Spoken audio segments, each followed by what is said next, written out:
यह छोटा कितना चाहिए है रखा हुआ है।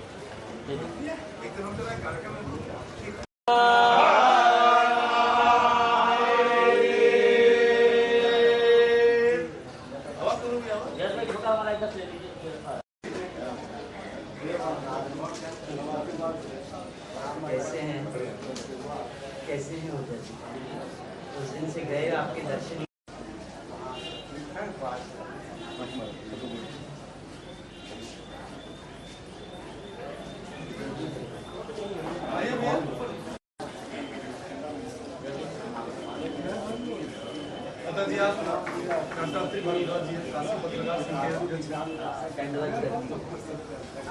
मंगलाय मनोहरः आचम्य ओम केशवाय नमः ओम नारायणाय नमः। पूरे देश में लोकसभा चुनाव की चर्चा है। इस बीच पूरे देश में अंतिम चरण यानी कि 1 जून को वाराणसी सीट में भी वोटिंग होने वाली है। इसके साथ ही बहुत सारी सीटों में वोटिंग होगी।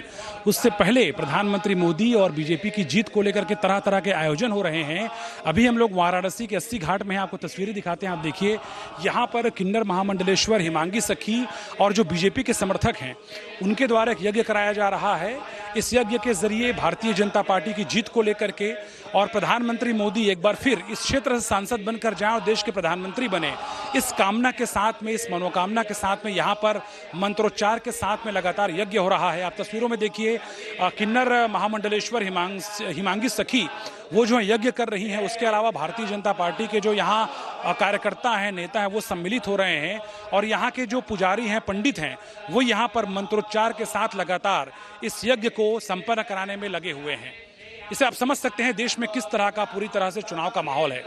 कैमरा पर्सन गोविंदा के साथ योगेश मिश्रा, सुदर्शन न्यूज, वाराणसी, उत्तर प्रदेश।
पूरे देश में लोकसभा चुनाव की चर्चा है। इस बीच अंतिम चरण यानी कि 1 जून को वाराणसी में भी मतदान होने वाला है। इससे पहले देश भर में कई तरह की तस्वीरें लगातार नजर आ रही है। इसी कड़ी में आज 80 घाट काशी में यहाँ पर महायज्ञ हुआ है। मेरे साथ में हिमांगी सखी जी हैं। जिस तरह से मैं देख रहा था जब आप यज्ञ कर रहे थे, अति उत्साह लगातार था। क्यों उत्साह इतना है और किस तरह विश्वास है जीत को लेकर के प्रधानमंत्री जी के और भाजपा के? उत्साह इसीलिए है कि आदरणीय प्रधानमंत्री नरेंद्र मोदी जी ने जो वचन लिया है किन्नर समाज, ट्रांसजेंडर वर्ग को, जो जिसको किसी ने नहीं पूछा उसे हम पूछेंगे, ट्रांसजेंडर वर्ग को हम पूछेंगे। तो आज मैं किन्नर समाज का नेतृत्व करती हूं, तो मेरा परम कर्तव्य बनता है मेरे राजा के लिए महायज्ञ करने के लिए। एक महामंडलेश्वर ने आज महायज्ञ किया, आदरणीय प्रधानमंत्री नरेंद्र मोदी जी के लिए मैंने किया और आदरणीय प्रधानमंत्री नरेंद्र मोदी जी को मैं महातिलक करूंगी। जिस तरह से सनातन की जब बात सामने आती है तो बहुत सारी अपेक्षाएं लगातार बढ़ जाती हैं। क्या लगता है हिंदू किस तरह जागृत लगातार हो रहा है और हिंदू समाज के लिए और क्या होने की आवश्यकता आपको लगती है? हिंदू समाज बहुत समय से सोया हुआ था, वो हिंदू समाज आज जाग चुका है। पूरा विश्व का हिंदू समाज, कोने कोने में रहने वाला हिंदू समाज आज जाग चुका है और अपने घर के बाहर निकल चुका है और अपने आदरणीय प्रधानमंत्री नरेंद्र मोदी जी को अपना कीमती वोट देने के लिए बाहर निकला है। क्यों? क्योंकि वही एक जीवात्मा ऐसी है जो आज धर्म की पुनः स्थापना हेतु आगे बढ़े हैं और जन जन को जगाया है, हर हिंदू को जगाया है और हिंदुत्व को जगाया है। देश में लव जिहाद, जनसंख्या नियंत्रण, जिस तरह से हम देख रहे हैं कि जनसंख्या का संतुलन लगातार हो रहा है, हिंदू समाज लगातार सिमटता जा रहा है, बहुत सारे लोग हैं जिहाद लगातार फैलाते नजर आते हैं, तो क्या लगता है इसको लेके कानून बनना चाहिए? क्या आप डिमांड करेंगे? मैंने पहले भी इसके ऊपर डिमांड किया था और आज भी मैं यही कहूंगी कि लव जिहाद के ऊपर कानून लागू हो, क्योंकि ऐसे लव जिहाद को कड़ी से कड़ी सजा देना बहुत जरूरी है। क्योंकि लव जिहाद के नाम से हमारे मासूम हिंदू घर की बच्चियों को बरगलाते हैं और अपने प्रेम में फांसते हैं और लेके जाते हैं और उन्हें अपने कम्युनिटी में शामिल करते हैं। ऐसा ही केस हमारे मुंबई में वसई में भी हुआ था, आपको पता होगा।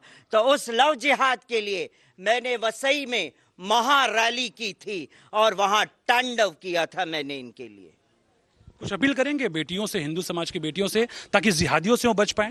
मैं अपने हिंदू समाज की बहन बेटियों से, माताओं से, सबसे हाथ जोड़ के विनती करूंगी, क्योंकि ये ऐसा वर्ग है, ये ऐसा जो जीव है जो लव जिहाद के नाम पे आपका शोषण कर रहा है। आप अपना शोषण ना कराएं।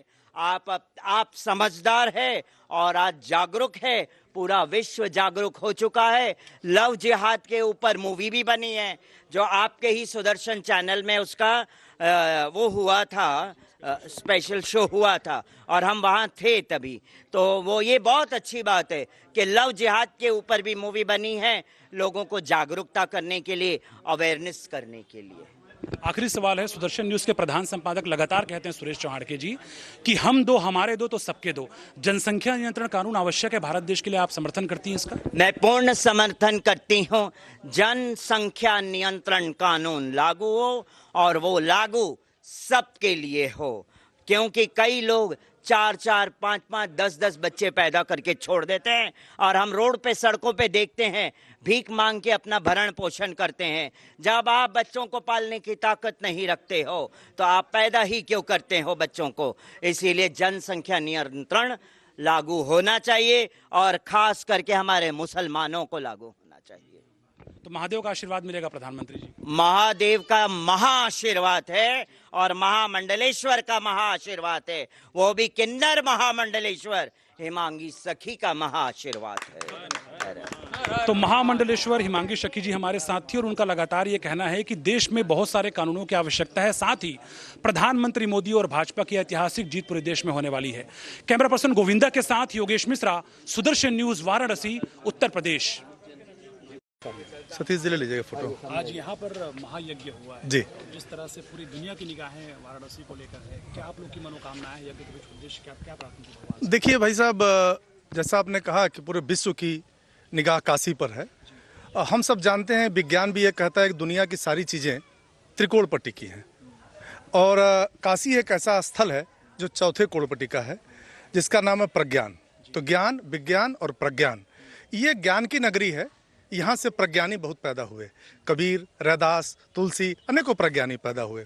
80 घाट से ही हमारे यशस्वी प्रधानमंत्री माननीय नरेंद्र मोदी जी ने एक कार्यक्रम शुरुआत की थी स्वच्छता का, जो उनका संकल्प था कि गांधी जयंती पे आज़ादी के 75वें साल में देश को एक स्वच्छ भारत हम बनाएं। तो ये शुरुआत यहीं से हुई थी।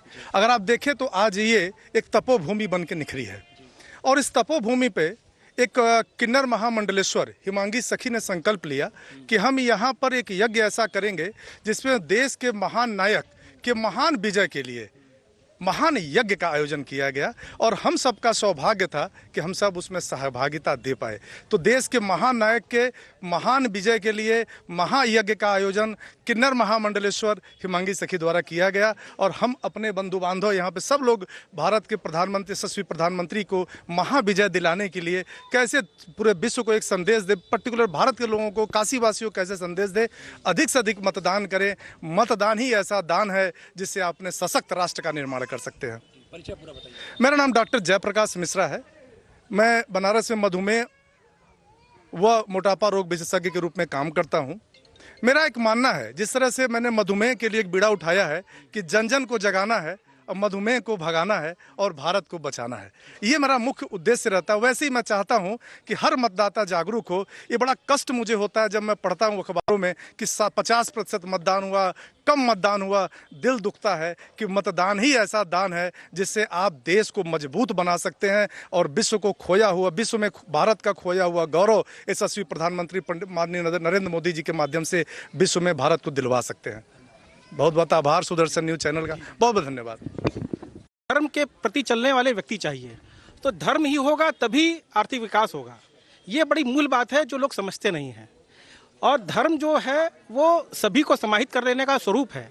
यहाँ तक कि इस्लाम धर्म के अंदर जो अल्लाह की बात है वो निराकार रूप ब्रह्म, जो हिंदू समाज में ब्रह्म है, पर ब्रह्म जिसकी बात की गई है वही ब्रह्म को शायद मोहम्मद ने पढ़ा होगा और उन्होंने अल्लाह के रूप में स्थापित किया होगा। तो उसमें भी विकृति आ चुकी है कई रूप में। तो हमारे धर्म को लोग जाने, समझें, वैदिक संस्कृति को पहचाने, ये मूल भावना है। जब जानेंगे लोग, समाहित होंगे, एक दूसरे से लड़ाई नहीं करेंगे, शांति स्थापित होगी, तभी आर्थिक विकास संभव है। बस इतना ही कहना चाह रहे थे। परिचय बताइए पूरा। रितेश बाजोरिया, मैं चार्टर्ड अकाउंटेंट हूँ।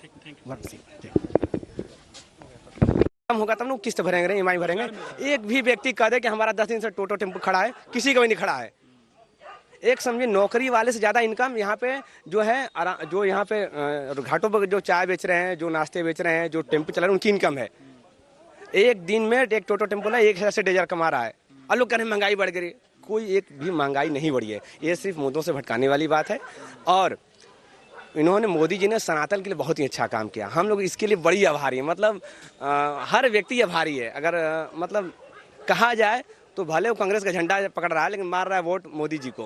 ये चीज़ उनको समझना पड़ेगा इंटरनली, क्योंकि वो एक है ना, लोग कहते हैं कि अरे हाँ ईवीएम खराब हो गया, ईवीएम, हाँ ईवीएम हो गया, ईवीएम हैक नहीं हो रहा है, समझी बात को। अब मान लीजिए 30 साल से कांग्रेस का झंडा पकड़ लिया हम, अब फिर एक बार देख बाइक फिर बीजेपी का झंडा पकड़ेंगे तो थोड़ा सा निंदन हो जाएगा। हमारा समाज में वही समाज में सर्किल बना, देखा कांग्रेस छोड़ के बीजेपी में चल गया। लेकिन एक्चुअली में होता क्या है ना, जो कांग्रेस का झंडा पकड़े हैं लेकिन वो जाएंगे चुप से मोदी जी पर मार के चले आएंगे। हाँ, अब फिर अब गड़बड़ हो गया। अब तो भाई उनका वोट बढ़ेगा, जीत जाएंगे, फिर वो लोग रोना चालू कर देंगे ईवीएम खराब का। जिस राज्य में उनकी सरकार बन जाएगी फिर वो ईवीएम का नहीं रोएंगे, जिसमें उनकी सरकार नहीं बनी वो ईवीएम का रोना चालू कर देंगे। और मोदी जी का हम लोग बहुत धन्यवाद कर रहे हैं। मतलब काशी वासी तो गदगद हैं, समझ लीजिए। तो बिल्कुल दिव्या, आप समझ सकते हैं जैसा बताया जा रहा है कि काशी वाले गदगद हैं और कहीं ना कहीं जो खास तौर पे राष्ट्रीय विचारधारा है, जो राष्ट्रवादी विचारधारा है, उसका उदय लगातार हो रहा है। जी।